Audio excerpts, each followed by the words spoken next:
Oi, Lauriston. Bora falar sobre a patologia óssea, né? As lesões fibrósseas. As lesões fibrósseas, elas são constituídas por tecido fibroso e tecido ósseo, onde ocorre a substituição de tecido ósseo normal por tecido fibroso.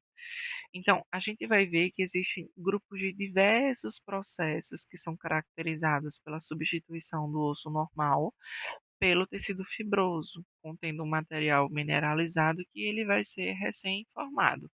Então, o diagnóstico das lesões fibroósseas, elas são dadas através de aspectos clínicos, radiográficos e histopatológicos, né?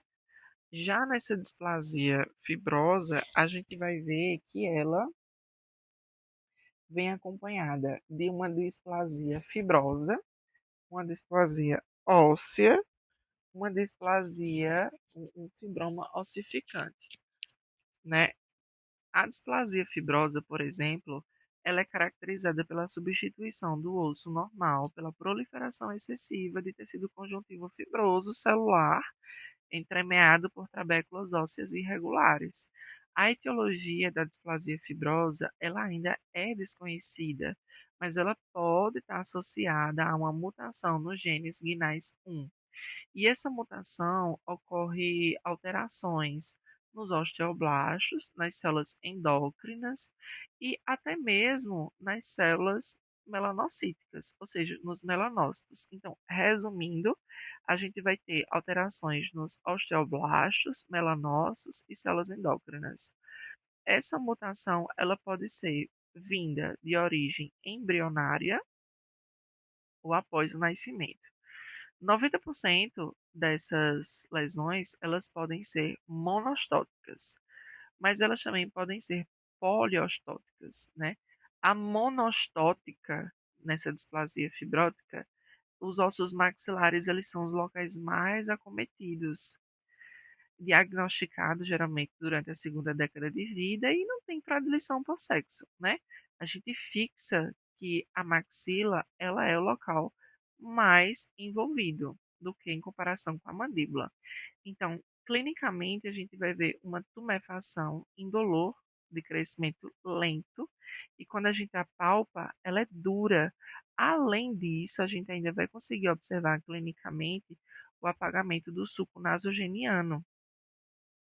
Então, radiograficamente, essa lesão da displasia fibrosa, ela vai trazer uma opacificação do tipo vidro despolido ou casca de laranja, que pode ser visto, inclusive, numa radiografia panorâmica ou numa radiografia periapical. Numa TC, pode ser visto ainda a presença de áreas hiperdensas, apresentando ali uma lesão com margens pouco definidas. Então, essa lesão da displasia fibrosa, ela tende a parar o seu crescimento quando o paciente ele atinge a sua maturidade esquelética. Isso significa dizer o quê? Que essa lesão, basicamente, ela surge em pacientes jovens, né? Predominantemente jovens. Aí, quando a gente vai falar sobre o tratamento, a gente pode ver que o tratamento, basicamente, é uma cirurgia cosmética, mas para fazer uma reparação, né?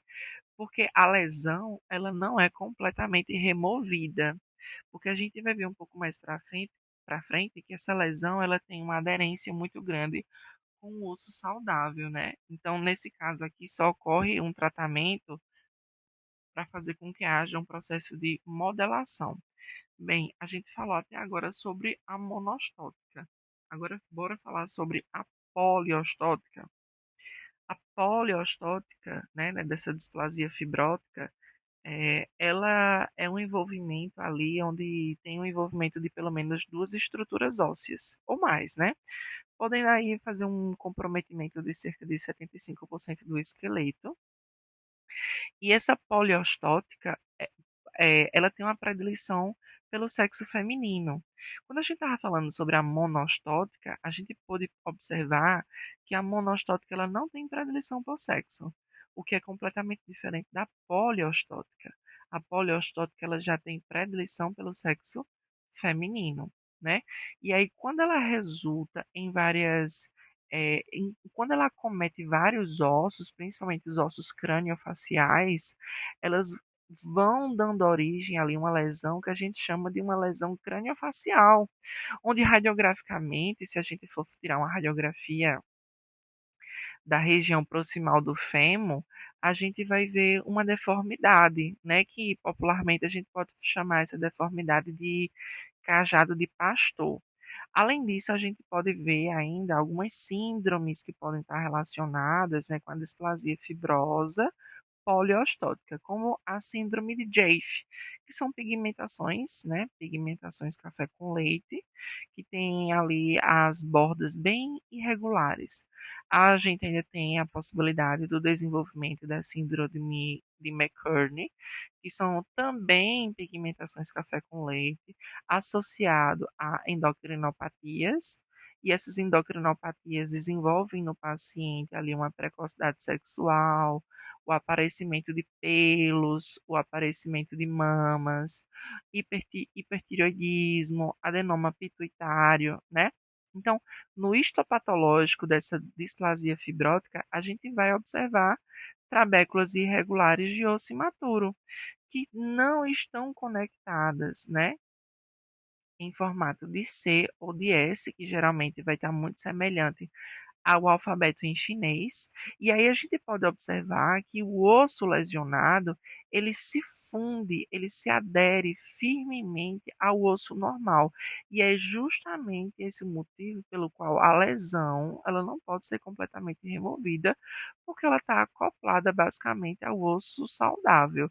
E atrelado a isso, no histopatológico, a gente vai observar uma ausência de pavimentação osteoblástica.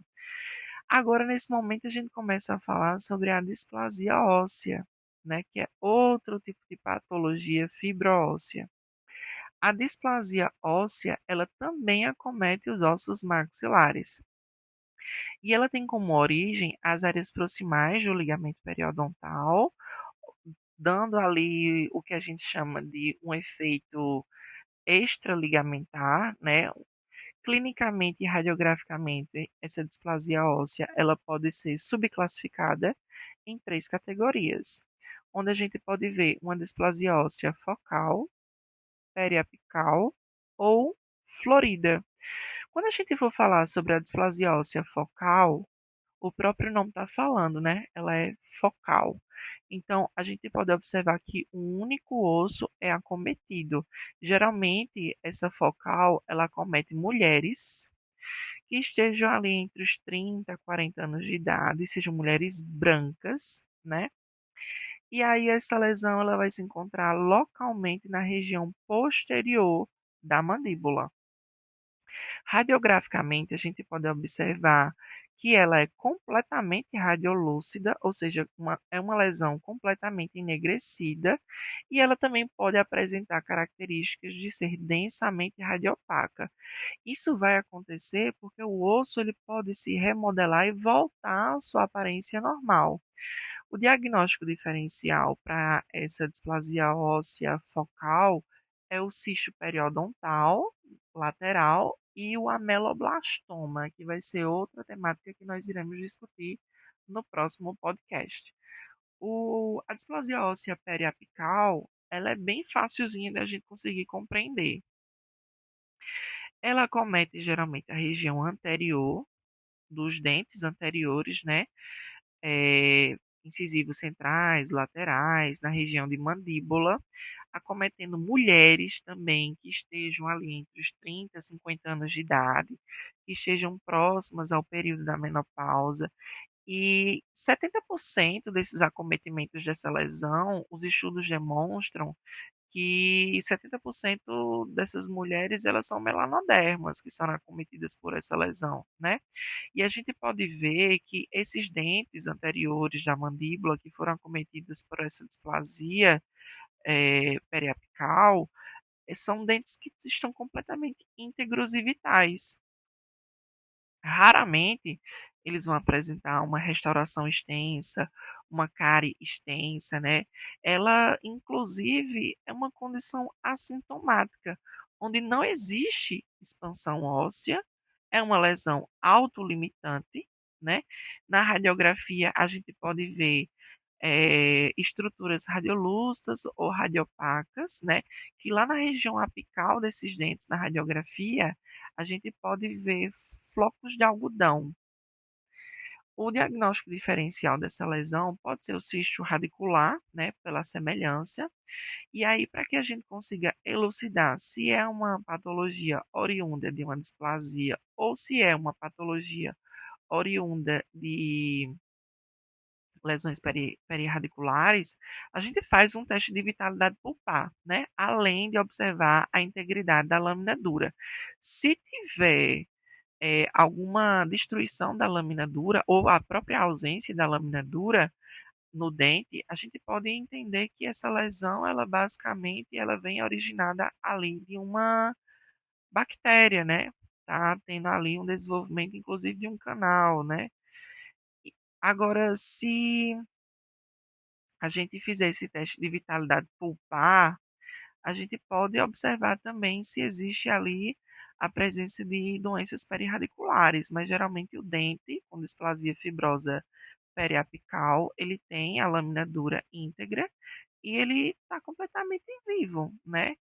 eh, Tendo ali as suas percepções sensoriais, né? Quando existe o momento da oclusão e etc. E aí, nessa última terceira subcategoria, né, da displasia fibrosa, que é chamada de displasia fibrosa florida, a gente vai ver que existe um envolvimento multifocal. Esse envolvimento multifocal não é limitado apenas à região anterior. Essa Florida, o próprio nome tá falando, né? Ela é florida, né? Ela acaba aqui acometendo ali várias regiões da região bucal. Ela tem uma tendência à bilateralidade, ou seja, o que acomete a região esquerda acomete também a região direita, tendo uma predileção pela maxila e na mandíbula na região posterior. Geralmente, quem vai ter o acometimento por essa lesão são mulheres que vão estar ali imersas aos 30, 50 anos de idade, e 90% dessas mulheres elas vão ser melanodermas e edêntulas, ou seja, elas não vão ter dentes, né? Na radiografia, a gente pode ver ali uma lesão radiopaca, ou seja, branca, e com estruturas múltiplas radiolúcidas, né? Onde a gente tem que fazer uma radiografia panorâmica para fazer uma diferenciação com a displasia focal, porque existe ali a possibilidade de uma certa semelhança. No histopatológico dessa lesão de displasia fibrótica, a gente vai ver a complexidade, onde a gente vai ver a presença de tecido conjuntivo fibroso, né, substituindo o osso normal. Também vamos ver a mistura de osso imaturo com áreas eosinofílicas. Também iremos ver osso lamelar cemento, onde irá ter a presença de áreas mais basofílicas, e o tratamento para essa lesão não existe, né? Não existe nem a necessidade de biópsia. Porque se eu for fazer biópsia nesse paciente, né, existe ali a possibilidade de fazer uma fratura no osso ou de fazer uma hemorragia no paciente. Porque lembra que eu falei anteriormente que essa lesão ela tem uma tendência a ficar muito conectada, né, ao o osso normal, então existe essa possibilidade, né, de fratura ou de hemorragia. Então, o tratamento, basicamente, ele vai ser desenvolvido se existir ali uma infecção secundária. E aí, dependendo do caso, a gente vai ver qual a medicação ou o tratamento cirúrgico que pode ser possibilitado para esse paciente. Mas geralmente não requer ali nenhum tipo de tratamento, a não ser que a gente fique ali acompanhando radiograficamente e clinicamente a progressão dessa lesão. Até porque lembra que eu falei anteriormente que essa lesão ela tem uma tendência a parar o seu desenvolvimento e crescimento quando o paciente ele alcança a sua maturidade esquelética, então ela é uma lesão autolimitante, ela para, né? Diante disso, a gente começa a falar agora sobre outra lesão fibroóssea, que é o fibroma ossificante. O fibroma ossificante, ele lembra histologicamente e radiograficamente a displasia óssea. Só que o fibroma ossificante, ele tem um potencial de crescimento, né? E a sua origem é odontogênica ou do próprio ligamento periodontal, né? A gente vai ver a presença de um tecido fibroso com material mineralizado variável. A idade do paciente, que geralmente é acometido pelo fibroma ossificante, é entre a terceira e a quarta década de vida, e o gênero feminino, mais uma vez, é acometido. A mandíbula, ela é mais acometida na região, principalmente dos premolares e molares, e aí clinicamente a gente vai ver ali a presença de uma tumefação indolor do osso envolvido. Radiograficamente, a gente vai conseguir ver que esse fibroma ossificante, ele induz a lesão a ser unilocular, bem definida, com graus variáveis de radiopacidade, podendo se assemelhar à displasia óssea focal. Ela vai ser distinta porque ela é autolimitante, a displasia óssea, né? Já o fibroma ossificante, ele é agressivo e ele tem uma tendência a dar continuidade ao seu crescimento, né? Causando aí expansão da cortical óssea. Até mesmo o próprio diagnóstico diferencial dessa lesão é o cisto residual. No histopatológico, olha só que interessante.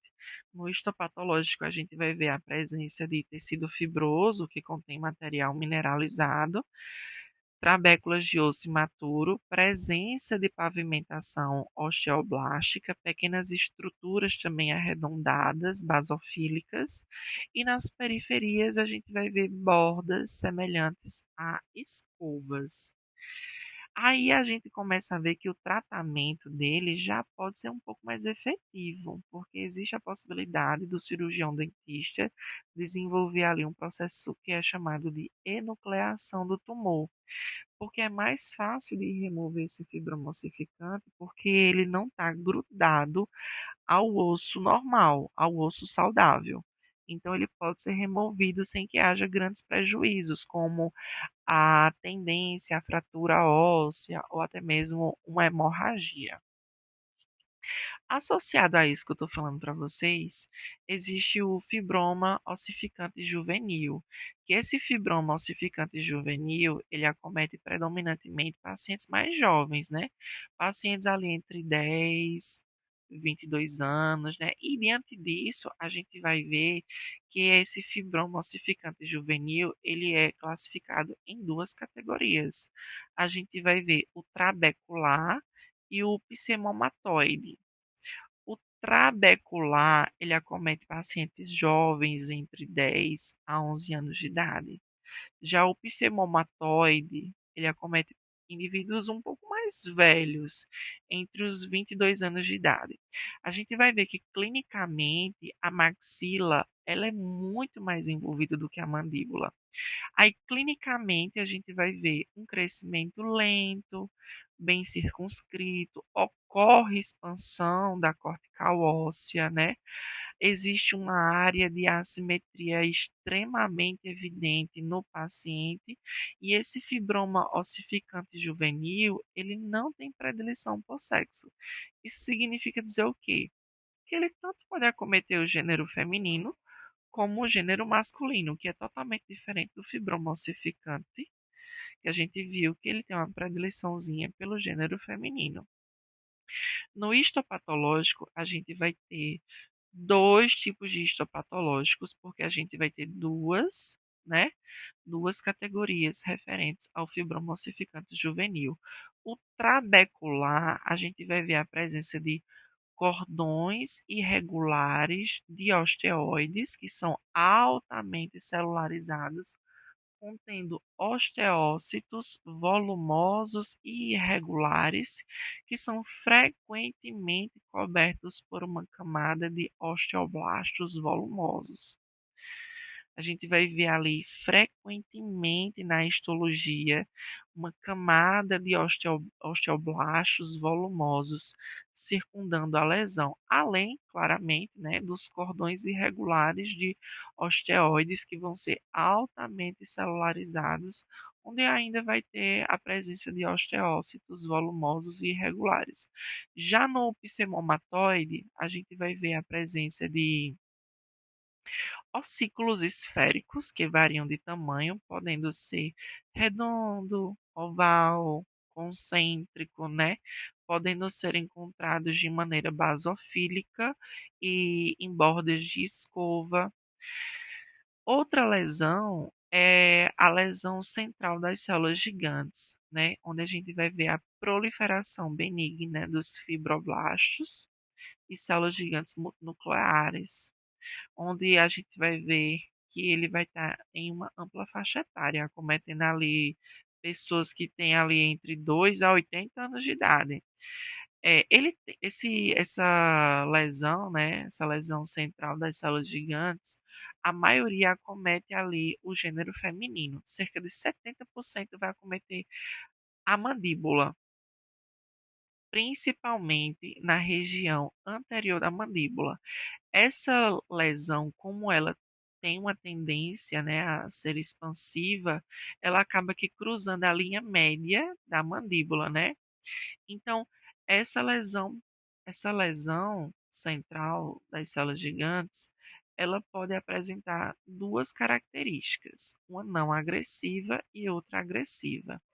A não agressiva, que é a maioria dos casos, ela não desenvolve sintomas, né? Ela vai ter um crescimento lento, ela não perfura o osso, ela não induz a reabsorção radicular, ela tem baixa tendência a recorrer. Agora, já a agressiva, ela tem dor, ela desenvolve dor, ela tem rápido crescimento, ela faz expansão da cortical óssea, ela perfura a cortical óssea, ela faz a reabsorção radicular dos dentes adjacentes, fora que ela tem alta tendência a recorrer, a ela voltar, né? No histopatológico dessa lesão, a gente vai ver de poucas a muitas células gigantes multinucleares em um estroma mononuclear de células ovoides afusiformes. O estroma ele pode estar frouxamente arranjado, né, edematoso ou celularizado, onde a gente ainda vai ver também o extravasamento de eritrócitos e a deposição de hemosiderina, que são frequentemente predominantes, né?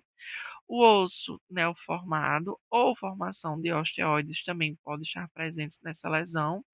O tratamento para a lesão central das células gigantes é uma curetagem. Se essas lesões elas tiverem recorrência, né, elas voltarem, o que deve ser feito é ressecção em bloco, né? Essas lesões, microscopicamente, elas podem ser muito semelhantes à lesão periférica das células gigantes, né? Então, a gente tem a presença do tumor marrom, que é originado do hipertireoidismo, e por conta desse tumor marrom, do hipertireoidismo, hiperparatireoidismo, é interessante encaminhar esse paciente para um médico, né? Principalmente para um endocrinologista, para avaliar ali seus exames hematológicos. Diante disso, a gente começa a falar sobre o querubismo. O querubismo é uma doença muito delicada, né? Muito linda, porque é uma condição que ela é herdada através de um traço autossômico dominante, né? Uma mutação aí no gene SH3BP2, onde ela vai ter uma aparência clínica semelhante a anjos querubins, né? Geralmente quem vai ser acometido por essa lesão do querubismo são crianças entre 2 a 5 anos de idade, né? Onde existe um envolvimento bilateral da região posterior da mandíbula. E os olhos desses pacientes mirins, eles vão ficar voltados para o céu. A gente também tem a lesão do hiperparatireoidismo, que é o tumor marrom, onde existe a produção excessiva, né, do PTH, que normalmente ele vem em resposta à diminuição dos níveis séricos de cálcio, né? E a gente vai ter o primário e o secundário. O primário, geralmente, a gente vai encontrar adenomas, né? Cerca de 90% dos casos, a gente vai ver os adenomas, hiperplasia ou carcinomas paratireoides. Já o secundário dessa lesão do hiperparatireoidismo, a gente vai encontrar níveis cronicamente baixos de cálcio por conta de alguma lesão ou doença renal crônica, né? Por quê? Porque o rim, ele processa a vitamina D, que ela é basicamente necessária para a absorção intestinal do cálcio. Então, se eu não estou tendo ali uma produtividade, ali um processamento, na verdade, da vitamina D, que é necessária para que haja absorção do cálcio, então é como se fosse uma cascata, vai fazer com que haja uma diminuição ali nos níveis séricos de cálcio, ocasionando no surgimento dessa lesão do hiperparatireoidismo. Por último, a gente chega aqui nos osteomas. Os osteomas é uma lesão mesenquimal benigna, que ela vai ser caracterizada pela formação de osso compacto ou de osso esponjoso, né? Onde envolve ali o esqueleto crâniofacial, né, majoritariamente, com uma etiologia bem controversa. Podem estar associados a um processo reacional, um processo inflamatório, um processo traumático, uma alteração também na própria fisiologia óssea, né? Clinicamente, a gente vai ver que essa lesão, ela é de adultos, né? Onde ela comete ali o corpo da mandíbula e o côndilo da mandíbula. Então, você precisa saber um pouco de anatomia para entender um pouco sobre isso que eu estou falando, né? Ela vai pegar o corpo da mandíbula e o côndilo da mandíbula. Geralmente, essas lesões, elas tendem a ser solitárias, né? E serem assintomáticas, né? Raramente, os osteomas, eles causam dor. A não ser que eles pressionem ali as estruturas adjacentes e façam ali uma obstrução dos nervos ou de vasos, né? E esses osteomas, eles vão tendo um crescimento bem lento, né? E o que é interessante, que os osteomas, eles podem ser classificados em duas categorias: os periosteais e os endosteais. Os periosteais, eles fazem com que haja a formação de pólipos ou massas sésseis que ficam na superfície do osso. Fica uma lesão ali aderida à cortical óssea, contendo ali sua base séssil, formando polipóides. Basicamente, esses osteomas do tipo periosteais, eles são derivados da parte mais superficial do tecido ósseo, que é o periósteo, né? O periósteo, que é aquele tecido que vai fazer os aspectos nutricionais do osso. Já os endosteais, que é outro tipo de osteoma, eles não são visualizados clinicamente normalmente, só quando eles alcançam ali grandes extensões. Então, eles podem ocasionar ali impactação, deslocamento dos dentes, ou seja, ele vai ser mais agressivo, né, do que em comparação com os periosteais. Então, eles irão originar da parte mais interna do osso, que é o endósteo, né? A gente ainda pode ver ali lesões multifocais, muitos osteomas, né? Por conta da presença da síndrome de Gardner. Essa síndrome, ela está associada ao surgimento de 3 ou 6 lesões que vão ficar ali na cavidade craniofacial. Na radiografia, esses osteomas, eles se apresentam como uma massa esclerótica circunscrita de maneira radiopaca. Ou seja, em outras palavras, a gente vai ver uma massa na região de corpo, de mandíbula, uma massa branca, né, na radiografia. Já nos endosteais, a gente vai ver essa massa branca, né, radiopaca, dentro do osso. Já nas periosteais, a gente vai ver essa massa branca nas periferias do osso, né? O diagnóstico diferencial pode ser a exostose óssea, só que as exostoses, elas são alterações do desenvolvimento, né? E elas crescem até certo momento até se tornarem inativas, onde não existe a necessidade de excisão, de um tratamento, né? Só que os osteomas, eles têm tendência ao crescimento, até porque elas são neoplasias, né? Então elas continuam com o seu crescimento. No histopatológico, a gente vai ver que o esponjoso, ele vai ter ali composto por trabéculas e medula fibrina gordurosa, e os compactos, né, que são compostos por osso compacto com aparência normal, mostrando o tecido medular mínimo. Já o tratamento para os osteomas, os pequenos e assintomáticos é a preservação, né? A gente só vai acompanhando. Já para os grandes e sintomáticos, a gente vai ter que remover cirurgicamente, até porque as recidivas são extremamente raras e a transformação maligna também é bem comum.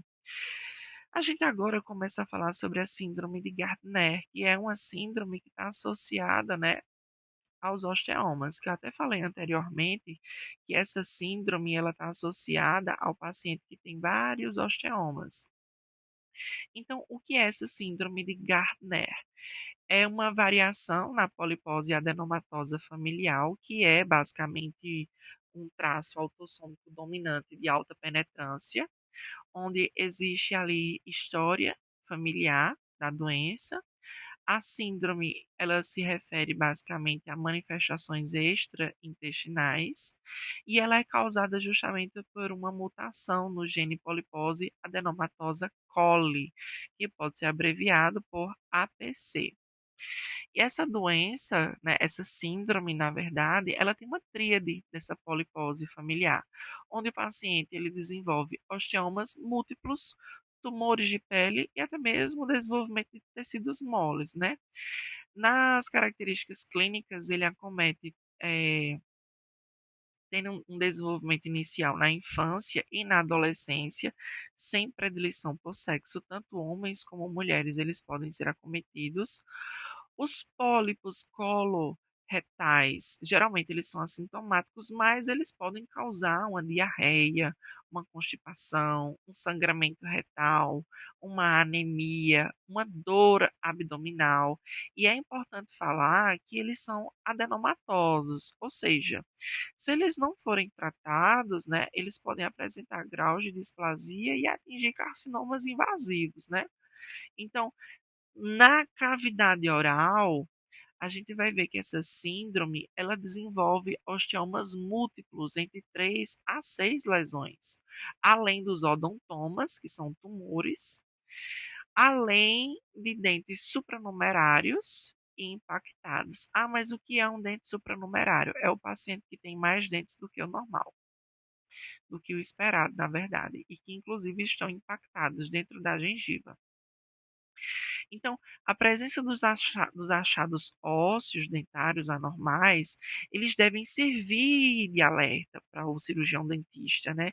Para que ele inicie investigações mais amplas e encaminhe o paciente para o melhor tratamento adequado. Então, a gente pode ver que esse paciente com essa síndrome, ele desenvolve várias patologias, como os dentes supranumerários, cistos epiteliais, né? Hipertrofia congênita do epitélio pigmentado da retina, pólipos intestinais, é, tumores nas glândulas suprarrenais, osteomas, né? E o tratamento para esse paciente é de caráter multidisciplinar, já que essa lesão ela é encontrada em diversas áreas do corpo. O cirurgião dentista só pode ali fazer intervenções na cavidade oral e todas as estruturas que estiverem acima do ocioide, né? Então, precisa de um atendimento multidisciplinar. Então, essa lesão, né, essa síndrome, na verdade, ela tem alto risco de transformação desses pólipos intestinais em adenocarcinomas. Então, é interessante fazer a remoção dos osteomas e tumores desmoides.